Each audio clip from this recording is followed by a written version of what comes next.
Hello, everyone. Welcome to the Mentality Podcast, where we're going to be talking about everything sports and mental health. Today, we have a very special guest, Juli Vergara. Juli, go ahead and introduce yourself.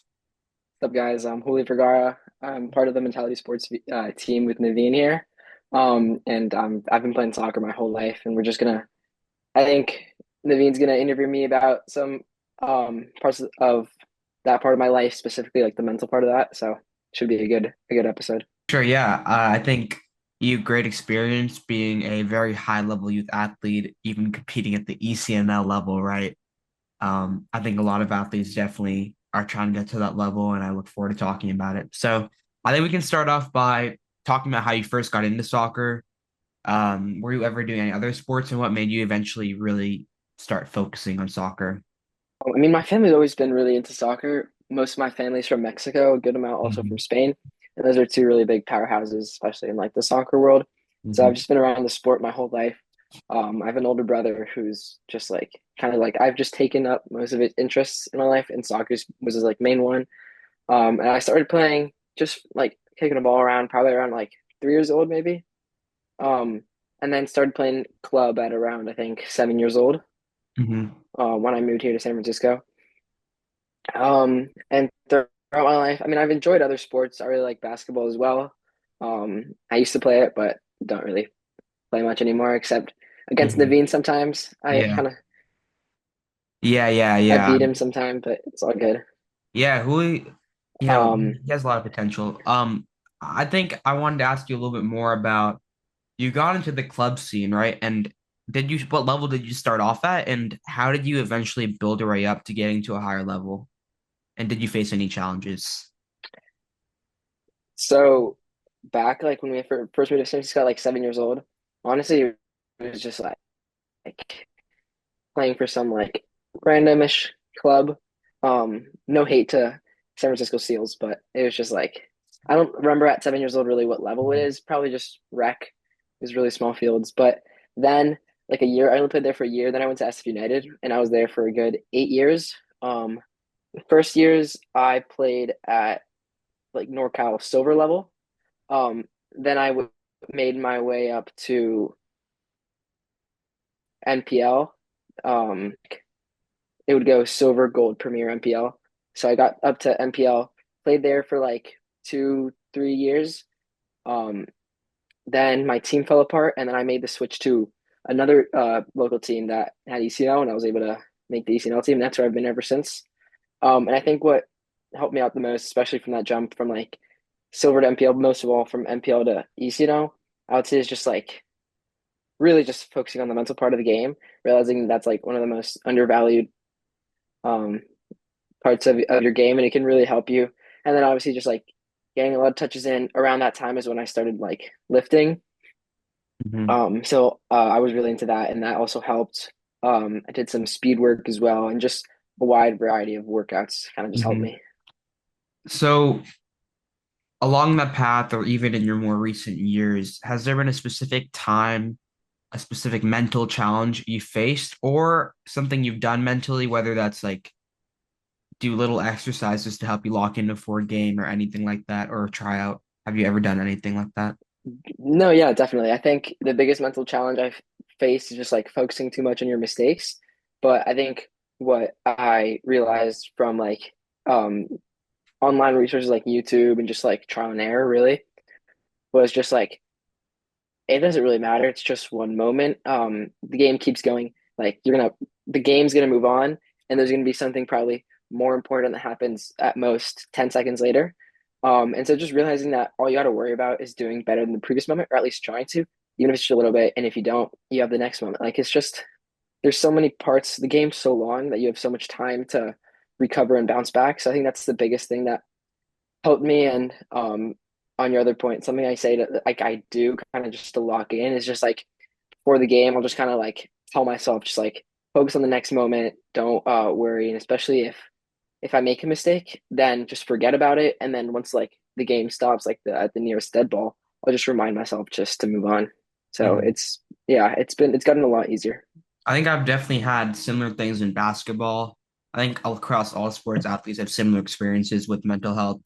um, and mental issues on the field or the court, wherever that may be, being confidence. I think it's a major thing.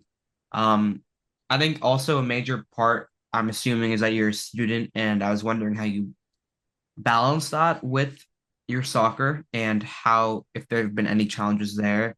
Um, yeah.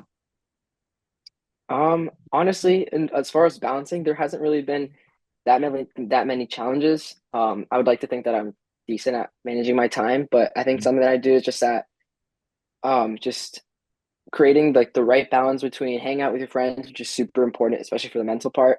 Obviously, putting the work and also school, which is probably one of the most important things out of those as well.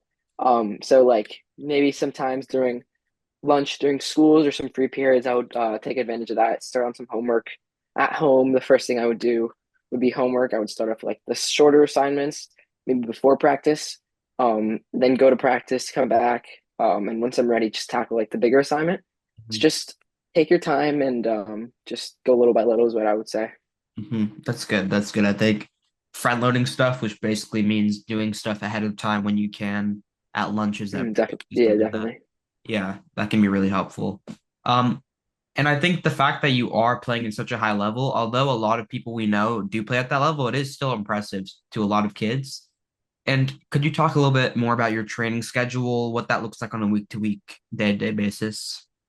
Yeah, so right now I'm injured. I Hmm. broke my wrist, kind of snapped both bones in half in the last game of the season, which sucks. I have like 2 more weeks in a cast where I can pretty much only do cardio, and then like 4 weeks in a brace where I can start playing soccer.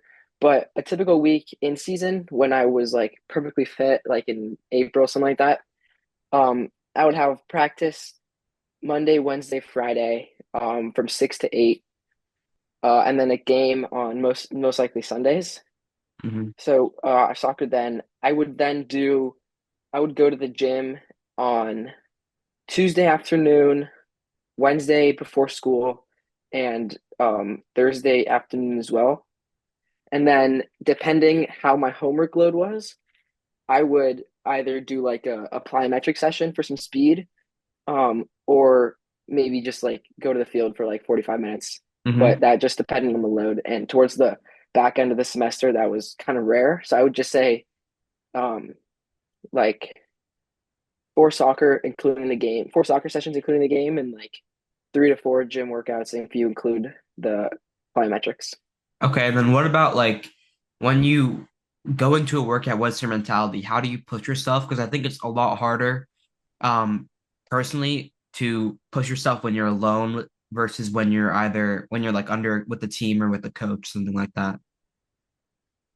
Yeah, me personally, I enjoyed like the atmosphere of working out. I like a decent, pretty good gym in my garage, which I'm able to work out in, Hmm. and I just like kind of just make it fun. I blast some music on like a speaker, like just chill. Sometimes I'll invite a friend to work out with me, but if I'm working out alone, um, honestly, I just take it set by set. But I would say just enjoy it for the most part, and if you don't enjoy it, just like say, all right, I'm gonna see how I feel at the end of these 3 sets, and 99% of the time you'll just finish the workout if you already got through one whole 3 sets, basically.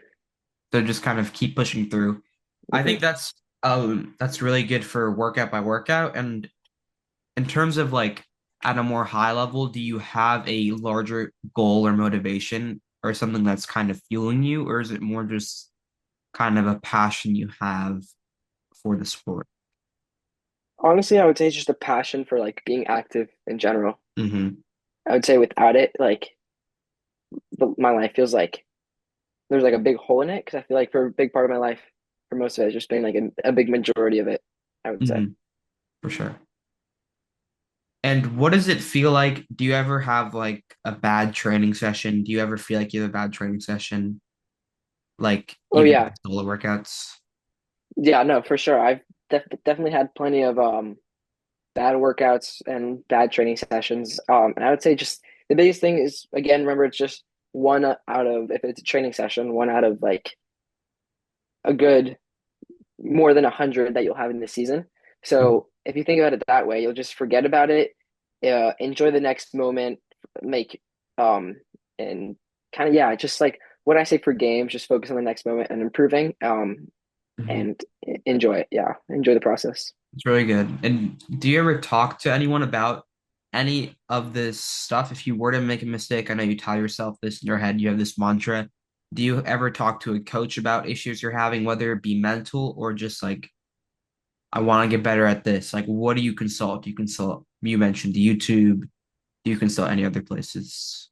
I mean, yeah, I'd say a big resource is the internet, definitely. Hmm. Mental wise, my older brother who played a lot of soccer, when I started getting more competitive into soccer, that's when he went to college. Hmm. So mental wise, I kind of just figured it out on my own, which probably wasn't the healthiest, but I guess over time it just worked for me. But then in terms of like I want to improve on this skill set, I'll definitely talk to a coach, for sure, and definitely use the internet for that. That's really helpful.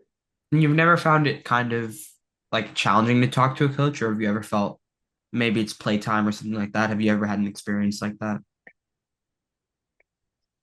For playtime, or just for everything. For playtime or anything, yeah, if you had an experience with the playtime or just in general with the coach that kind of felt more pressured or scary, I I guess. mean, yeah, I wouldn't say that in club, but definitely this past high school season, playtime Mm, was something that was a lot more scarce for me. I didn't play the best throughout the season, which is something that I also struggled with. But I really enjoyed it. I was with my friends 5 times a week on top of when I hang out with them otherwise.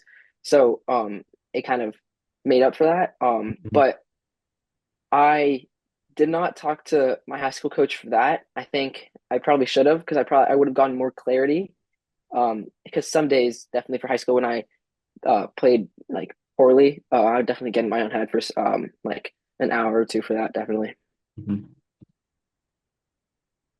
So with high school season, do you feel like there's a big contrast between the high school and the club season? And also, which one do you enjoy more? I know you said you have your friends, but I'm sure you also have friends on your club team. And does one of them feel harder than the other mentally? I know I you would just s- mentioned a bit I of would it. say performance wise, I'm definitely a club player. I think I play much better in club.